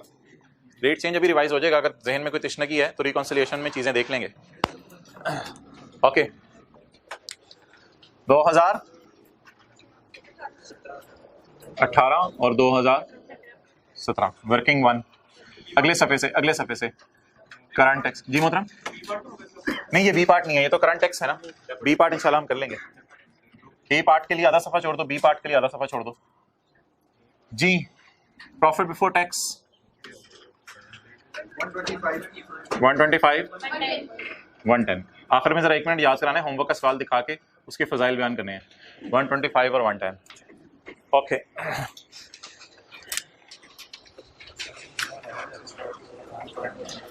ये पहली लाइन पढ़ के बताएं, टैक्स वाले किस दुनिया में ले गए हैं? सोचने तो दिया करे, साथ वाले चिक के रखा होता है काम आपने, उसने भी फीस दी है, तो प्रोसेसिंग सबकी नहीं होती आप जैसी जी। पॉइंट 2 में पहली लाइन पढ़ के बताएं, टैक्स वाले किस दुनिया में ले गए हैं? Rent is allowed for tax purpose on. अच्छा, पे क्या होते हैं? खर्चे होते हैं या इनकम्स होती हैं? कहीं खुदा ना खासा ये ना हो कि पेपर में आपको पता ना चले रेंट खर्चे वाला है या इनकम वाला है, तो पहले तो ये डिसाइड कर लें ये रेंट खर्चे वाला है इनकम वाला है? खर्चे वाला है। कैसे? पेमेंट हो रही है ना रेंट की, रेंट आ तो नहीं रहा हमें, हम किराया ले तो नहीं रहे, बल्कि हम किराया, the rent is allowed for tax purposes on. ओए होए होए होए, ये तो 2 साल का सवाल इकट्ठा आ गया है, जबरदस्त हो गया है, चेक के रखो। As at 31 December 2018 rent payable कितना है? 1 मिलियन। और एज एट 31 दिसंबर 17, 31 दिसंबर 16 का इसलिए नहीं दिया कि हमारा बिजनेस ही नहीं था, हमारा बिजनेस ही 17 में स्टार्ट हुआ है, तो 31 दिसंबर 17 का कैरी डाउन दे दिया रेंट का, और 31 दिसंबर 18 का दे दिया। और टैक्स वाले कौन सी अकाउंटिंग फॉलो कर रहे हैं? कौन सी अकाउंटिंग फॉलो कर रहे हैं? कैश वाली अकाउंटिंग फॉलो कर रहे हैं। अच्छा जी, तो page 742, how to tackle the question, types of adjustments if tax authorities are using, page number 742, page 742, how to tackle the question if tax authorities are using cash basis. Number 1, prepare the T count. ये थोड़ा सा रटा है, इन current tax की working उल्टा दें income और खर्चों को, क्योंकि वो हमारी इनकम खर्चे नहीं मानते, बल्कि वो क्या मानते हैं? पेमेंट या रिसीट। बल्कि अगर हमारे सवाल की मैं बात करूं तो रेंट है जो कि खर्चा है, तो करंट टैक्स की वर्किंग में हम खर्चे को उल्टा देंगे और पेमेंट को रिकॉर्ड कर देंगे। और डेफर्ड टैक्स की वर्किंग में, क्योंकि टैक्स वाले कैश अकाउंटिंग फॉलो कर रहे हैं, तो in deferred tax working carrying amount नजर आएगी लेकिन टैक्स बेस जीरो होगी। और ये सबर वाला सिनेरियो है, थोड़ा चीजें सोच सोच के ध्यान से चलानी पड़ेंगी, क्योंकि हम और अकाउंटिंग वाले अकाउंटिंग और टैक्स वाले दोनों एक्रूवल अकाउंटिंग यूज नहीं कर रहे। अकाउंटिंग वाले हमेशा एक्रूवल यूज करते हैं, और टैक्स वाले रेंट के केस में कौन सी अकाउंटिंग पसंद कर रहे हैं? कैश वाली।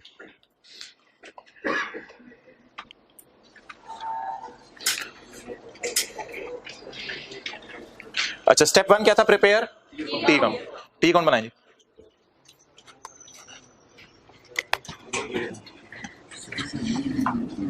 ये रिक्वायरमेंट नंबर बी यहां कर लेंगे ना सॉल्व। डेफर्ड टैक्स लायबिलिटीज आप लोग तो अपने पहले सफे पे कर लेंगे, नोट के लिए जगह छोड़ दीजिएगा। एज ऑन 31/12/17 और deferred tax liability slash asset as on 31/12/18। तो 3-3 4-4 लाइनों में आनी है। कितनी एडजस्टमेंट है सवाल में? एडजस्टमेंट से नहीं इतनी।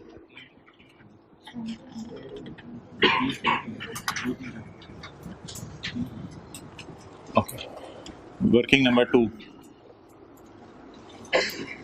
कौन सा अकाउंट नाम क्या रखूं? Rent expense. अच्छा जी, पेबल्स हैं, पेबल्स सोचें। पेबल्स इधर आनी है।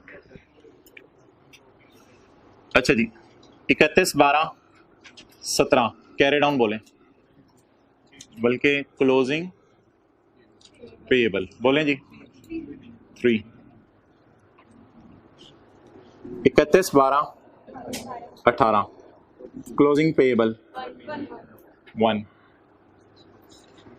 चलें जी, नोट कर लें। कैरी डाउन आगे।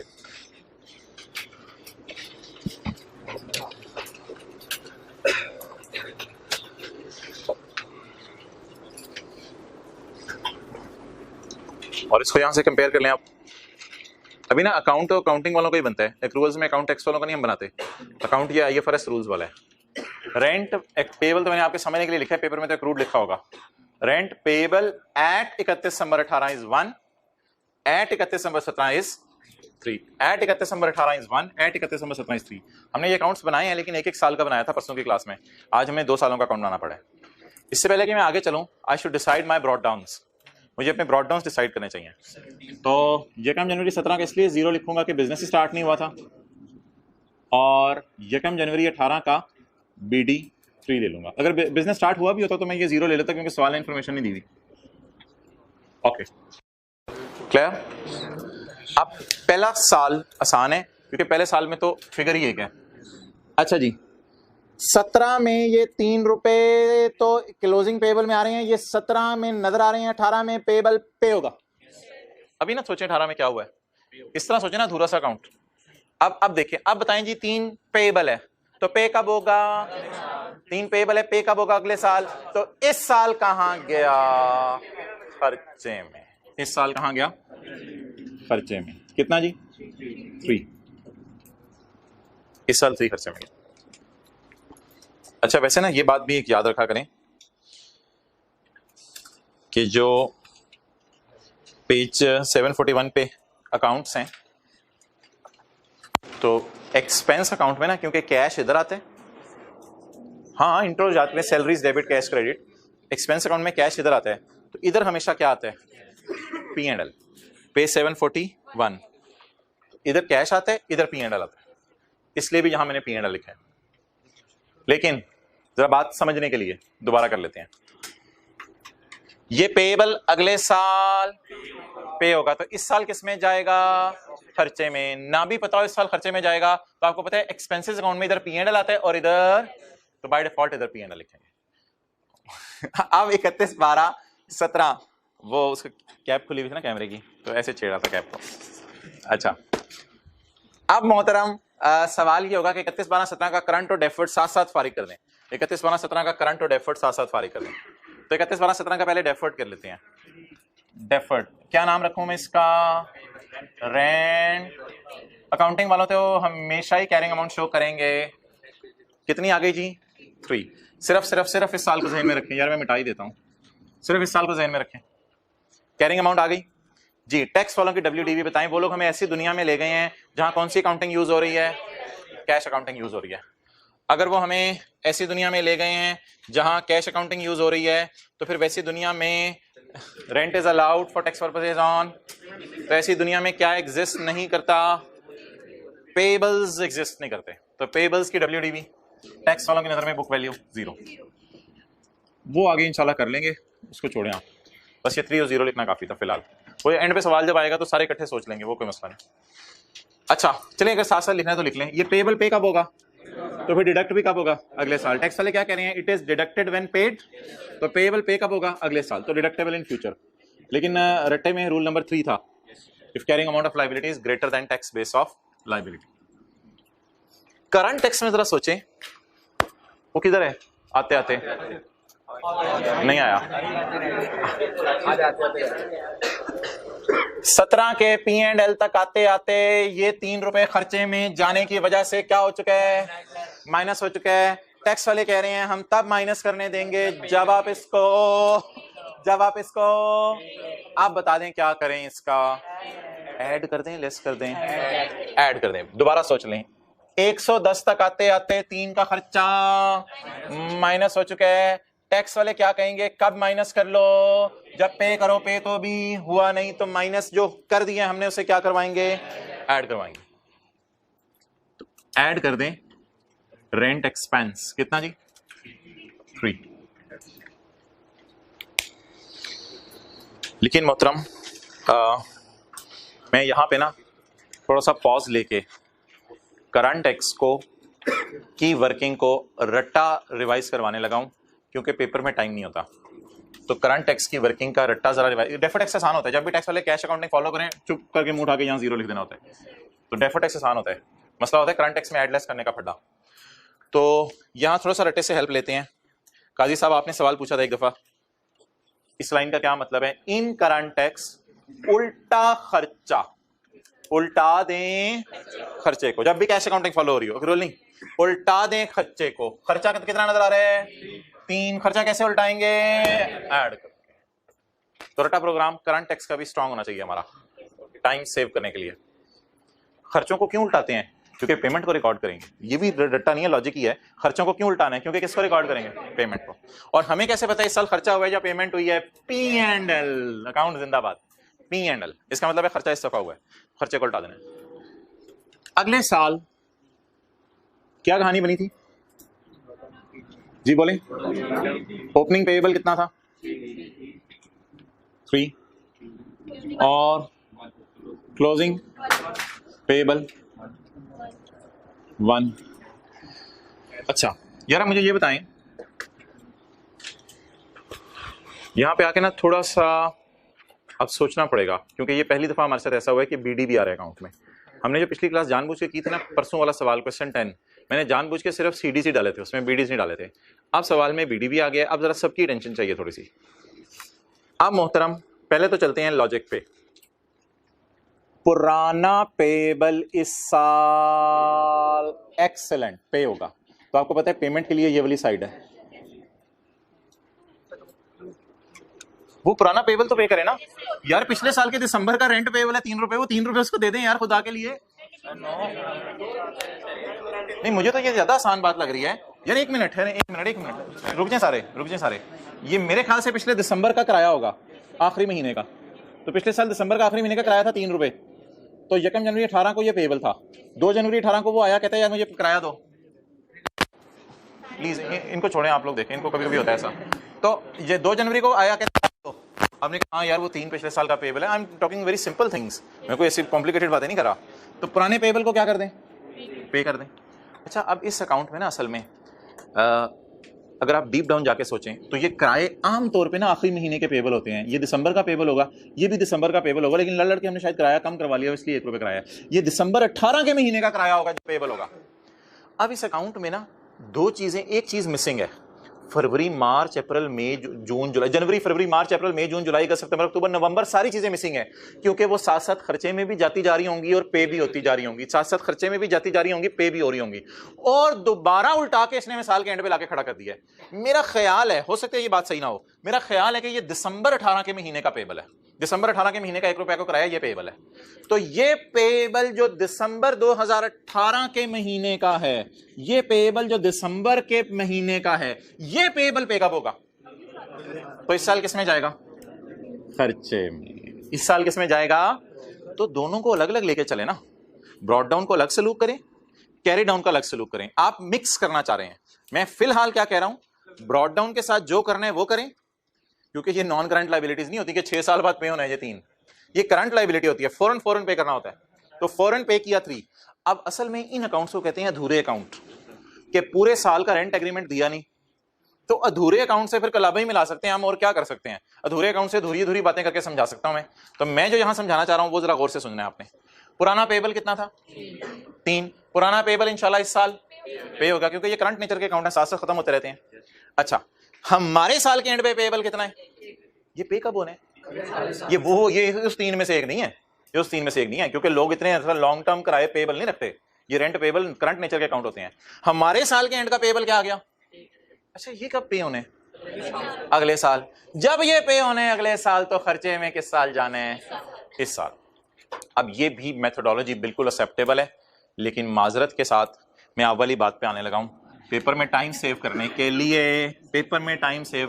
लिए लॉजिकल बात मुझे ये लगती है, और यही ज्यादा लॉजिकल बात है। पेपर में टाइम सेव करने के लिए कोई हरज नहीं कि आप देख लें P&L बैलेंसिंग आ रहा है या कैश आ रहा है, कोई हरज नहीं, बिल्कुल कोई हरज नहीं। पेपर में नेट करके चल सकते हैं, बिल्कुल कोई मसला नहीं। अब इसके लिए हमें देखना पड़ेगा कि अकाउंट में इधर क्या आता है और इधर क्या आता है? कैश। आप बता दें बैलेंसिंग किस साइड पे आ रहा है? इस साइड पे आ रहा है। अब इस साइड पे बैलेंसिंग आ रहा है, याद रखिएगा एक्सपेंसेस की इस साइड पे कैश आता है। तो अगर आपने नेट करके चलना है तो ये समझ लें 2। लेकिन ये पता है अजीब सी बात होगी, पेपर में 100% मार्क्स मिल जाएंगे। बात पता है क्या अजीब सी होगी कि 3 रुपए किराया देना था, उसमें से 2 रुपए किराया दे दिया, ये 1 रुपए पता नहीं कब देने हैं, और ये क्या चीज है पता नहीं क्या है। तो ये इस तरह की चीज देखने में लग रही है, बट ठीक है, कोई मसला नहीं। खैर, तो नेट भी किया जा सकता है जिस तरह मैंने किया है, अलग अलग भी किया जा सकता है। अब मोहतरम, करंट टैक्स की वर्किंग में मैं यहां पे वो जो रूल लिखवाया था वही ज्यादा पसंद करूंगा, क्योंकि अब करंट टैक्स की वर्किंग में सोचने का मार्जिन नहीं है ज्यादा। अब करंट टैक्स की वर्किंग में सोचने का और लॉजिक का मार्जिन बहुत कम रह गया है, क्योंकि हमने ऑलरेडी फिगर्स को क्या कर दिया है? नेट कर दिया। अब करंट टैक्स की वर्किंग में ये वाली चीज यूज कर लेते हैं, क्योंकि वरना बड़ा टाइम लग जाना है सोचने में। बोलें जी, क्या करें करंट टैक्स की वर्किंग में? In current tax working, reverse incomes और expenses. Unluckily there is no expense. And record payment. What is the payment? अच्छा, वैसे एक चीज सोचें, 2 रुपए पे हो गए तो लिखा हुआ था it is deducted when paid, तो पेमेंट रिकॉर्ड कर दें। वो तो लाइन पहले सवाल में लिखी हुई है। 2 रुपए पे हो गए ना, तो सवाल ने क्या लिखा हुआ था? रेंट इज अलाउड ऑन, तो पे हो गया तो माइनस कर दें, खत्म बात। पे हो गया कर दो माइनस। यही सोचा था पिछले साल के पे होगा तो माइनस कर देंगे, पिछले साल यही सोचा था पे होगा तो माइनस कर देंगे, कर दे माइनस। बोले क्या नाम रखूं? कितना? 2। अच्छा, अगर कोई ऐसे करता है ना, कोई ऐसे करता है कि पहले पेएबल पे कराएगा और ये वाला पेएबल कब पे होगा? तो खर्चे में किस साल जाएगा? इस साल। तो फिर क्या करेंगे आप? यार फिर भी वही हो जाएगा ना, फिर भी कट कटा के तो 2 ही बचने उधर, फिर भी खर्चा उल्टाएंगे और पेमेंट, तो वही -2 आ गया, तो नेट तो वही आ जाएगा। इसलिए शॉर्टकट पर दोनों का बैलेंसिंग ले लें, ये बैलेंसिंग यहां लिख लें, शॉर्टकट चला लें। हाँ, दूसरा तरीका भी कर सकते हैं 100%, वो ज्यादा लॉजिकल है वैसे। अच्छा, अब हमने क्या कराया जी? पेबल को पे कराया है? नहीं, हमने ओपनिंग क्लोजिंग पेबल देखे हैं और पेपर में जहन में सोचा है यहां खर्चे आते हैं, यहां पेमेंट्स आती हैं, तो खर्चे खुर्चे हैं कोई नहीं, पेमेंट्स डाल दे। वैसे ऐसा बिजनेस में होता नहीं है कि खर्चे ना हो, लेकिन मजबूरन हमने उठा के यहां क्या डाल दिए? बोले पेमेंट डाल दी। शुक्र है जी, बात ओवर हो गई। अब पॉइंट नंबर 3 में आए और आप हिम्मत करें और इंशाल्लाह ये अकाउंट अब आप खुद बनाएं, ट्राई करें। अच्छा यार सॉरी, एक चीज तो रहेगी ना, 18 का डेफर्ड भी तो फारिग कराएं। क्लोजिंग पेबल कितने हैं भाई? बैलेंस शीट में से क्लोजिंग जाते हैं, ये ना बड़ा इंपॉर्टेंट सवाल है जो आज हम कर रहे हैं।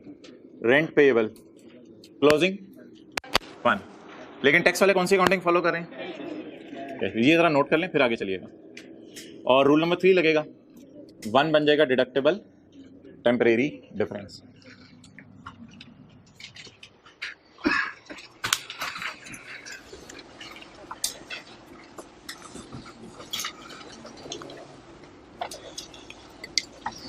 कमाल हो जाए अगर आप करंट और डेफर्ड दोनों सही कर लें। एडजस्टमेंट 3 की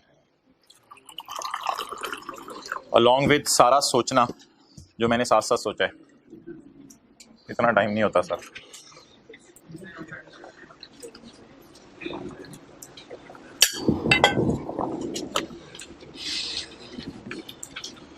अच्छा टीचर वैसे आपस में कभी कभी बैठ के पता क्या बातें कर रहे होते थे कि अपने ज़माने में जब हम पढ़े होते थे ना तो इस चीज़ पे कहते थे चलो यार रट्टा मार लेते हैं, लेकिन अब पढ़ाने जाने कल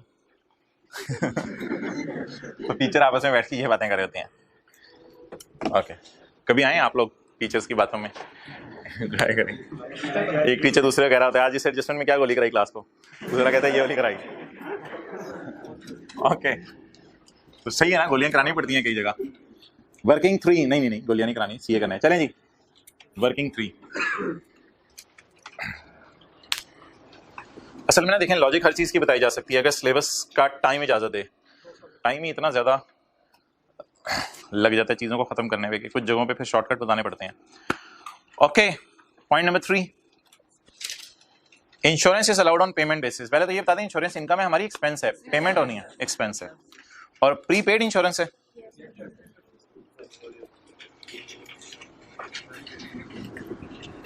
इंश्योरेंस एक्सपेंस। 31/12/17 का प्रीपेड 4 और 31/12/18 का प्रीपेड 5 और 1 जनवरी 17 ओपनिंग प्रीपेड 0।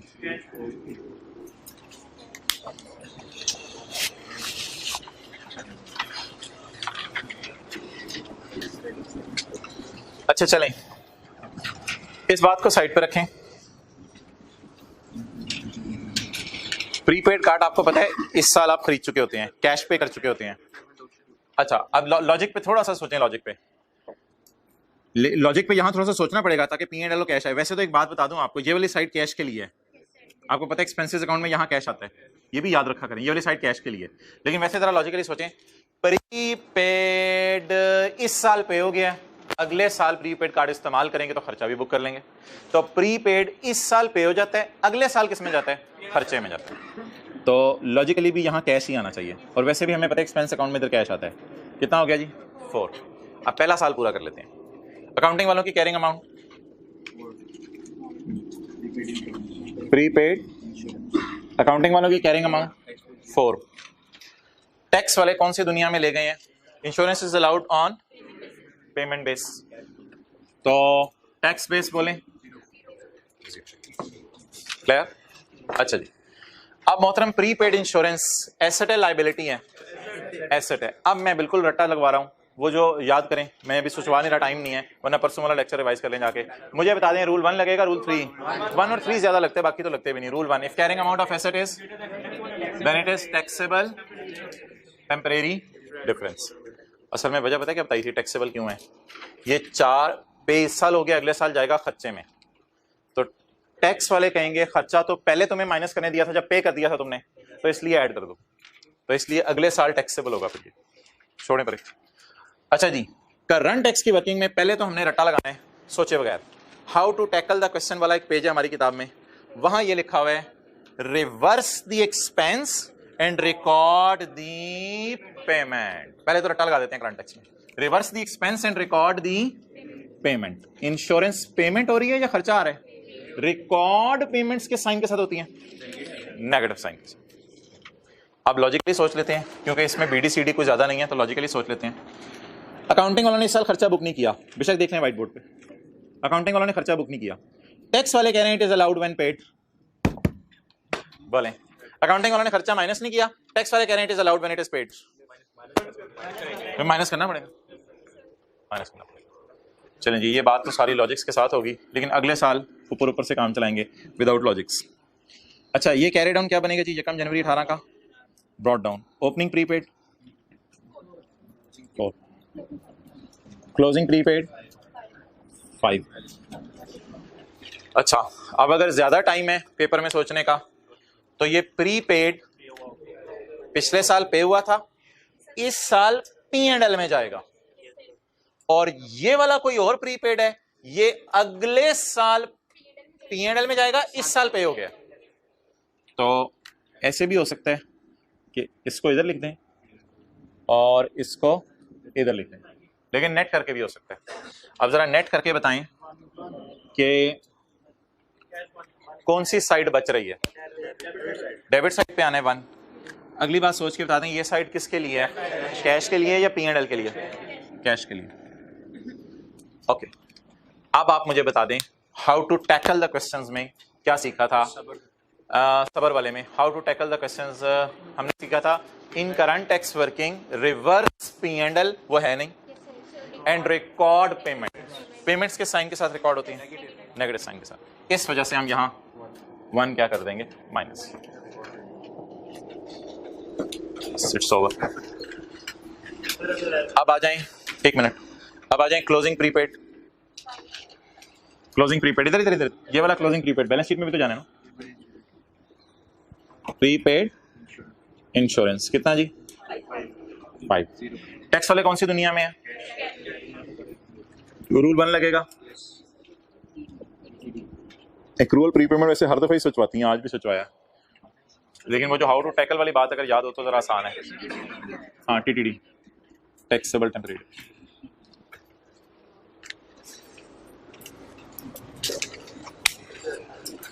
चलें जी, शुक्र है 6-7 मिनट मिल गए, नोट भी आराम से बन जाएगा, DTL का अकाउंट भी बनाना है। अदर इनकम में डिविडेंड पड़ा हुआ है 6 मिलियन और 8 मिलियन, इट इज एग्जाम्प्ट यार, लेकिन ये रिसीवेबल नहीं है कि आप इसको डेफर्ड टैक्स की वर्किंग में भी लेके जाएं। बस अदर इनकम में पड़ा हुआ है डिविडेंड, और ये क्या है, एग्जाम्प्ट है, लेस कर दें बस, less dividend income blue marker से, क्योंकि एंड पे या रेड मार्कर से इसने मसला डालना है एंड पे रिकॉन्सिलिएशन में जी। 6 और 8।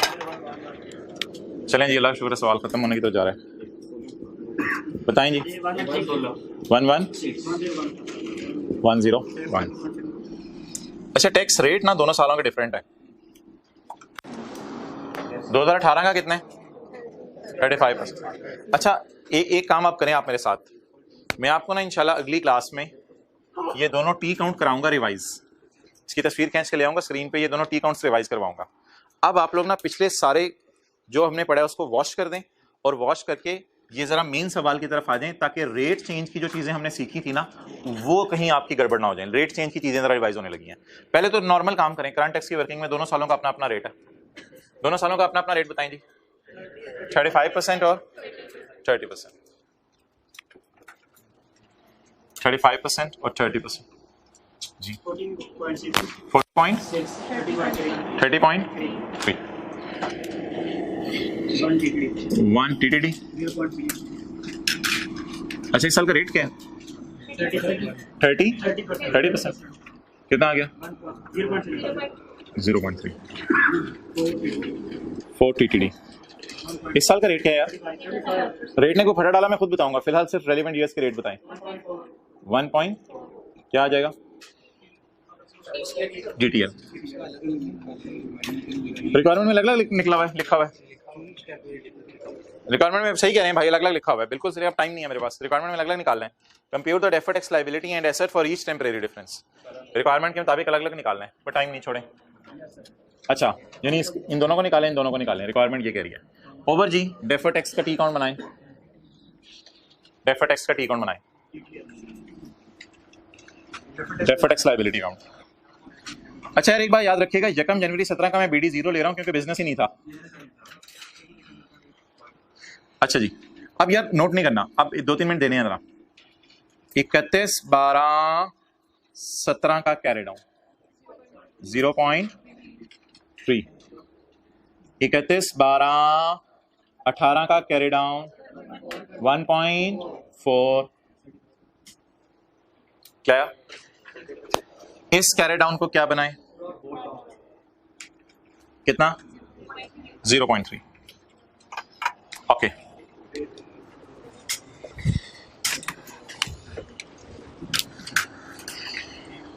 GT बोले 0.3। अब एक मसला आएगा, ये वाला 0.3 30% पे है, और ये वाला 1.4 35%। क्लियर? अब आप इसे खुद ही पूरा कर लें, दो DT ले आए, जल्दी करें, रिवीजन हो जाएगी, जल्दी करें।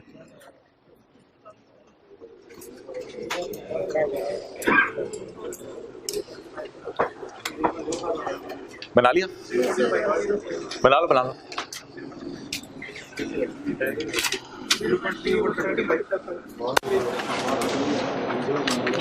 ओके, ओपनिंग क्या है? अब उर्दू के फिगरे पेपर में लिखने नहीं है, ज़बानी सोच लें। ओपनिंग क्या है? लाइबिलिटी। लाइबिलिटी को 5% से बढ़ा दो। लाइबिलिटी बढ़ाने के लिए कौन सी साइड टीचर बताते थे? Credit side. तो क्रेडिट साइड पर DTE 0.3 पड़ा हुआ है, 30 पे हमें चाहिए 5, 0.5 और DTE बैलेंसिंग आ जाएगा। नहीं, दूसरी साइड पे नहीं, इधर ही 1.05। क्लियर? एक से 1.5 मिनट लीजिएगा नोट बनाने में, ज्यादा टाइम नहीं। एग्जाम इनकम्स भी हैं, एग्जाम इनकम्स भी हैं। 1 से 1.5 मिनट लीजिएगा नोट बनाने में, ज्यादा टाइम नहीं।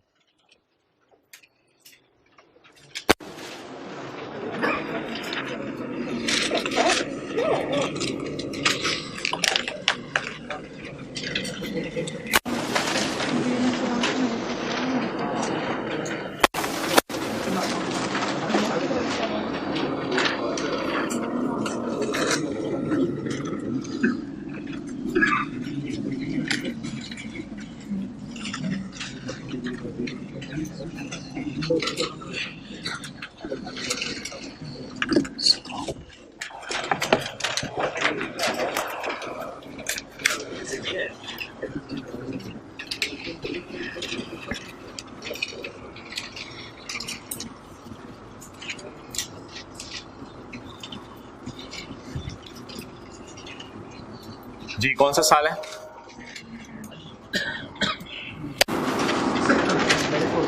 चलें ठीक है, मेरे साथ चलें। 30.3 और 40.6।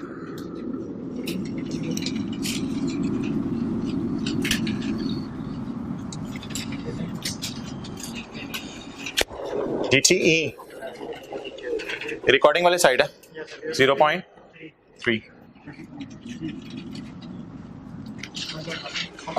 0.3 इधर 1.05 में जरा जमा करें। 0.05 1.1 दोनों को ना जमा करके यहाँ लिखना होता है। 1.1 41. 30.6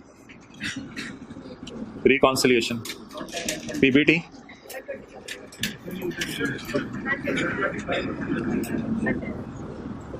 rate 35%, calculator 43 33। ओके, चलिए पहले डिविडेंड कर लें। 6 और 8 का डिविडेंड 6 इंटू 35% और 8 इंटू और लेस होता है डिविडेंड 2.4।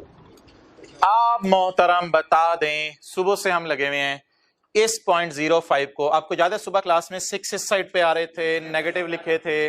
1 मिनट के लिए अटेंटिव रहे, आप 6 इस साइड पे आ रहे थे, नेगेटिव लिखे थे, लेकिन अब रेट चेंज वाला इफेक्ट इधर आ रहा है तो ये पॉजिटिव लिखेंगे, लेकिन ये तो रटा हो गया। टैक्स क्या होता है? खर्चा। तो ये भी कौन सी साइड है? खर्चा। तो खर्चे में खर्चा ऐड कर दें, लेकिन इस साल मसला है, इस साल तो नहीं आया था। 0.05 ये रिकंसाइलिंग आइटम का नाम क्या है? रेट चेंज का इफेक्ट। अब अलग रेट टैली कर दे जी। 41.7 30.6। ठीक है जी, पॉज करके नोट कर लें। और कोई नहीं, बस ठीक है। पास पेपर क्वेश्चन 5 आप खोलना, उसमें भी रेट चेंज है, इंशाल्लाह हो जाएगा आपसे। करो उधर करो, ठीक है। पॉज करके नोट कर लें।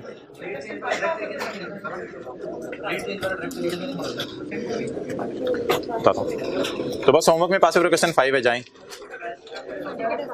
कल नहीं मिलना। मंडे के टेस्ट में IAS 12 और एथिक्स होगा। जितना IAS 12 पढ़ लिया और एथिक्स, 2 चीजें हैं। फिर अगले संडे को कर लेते हैं इंशाल्लाह क्लास। टेस्ट में IAS 12 और एथिक्स मंडे को।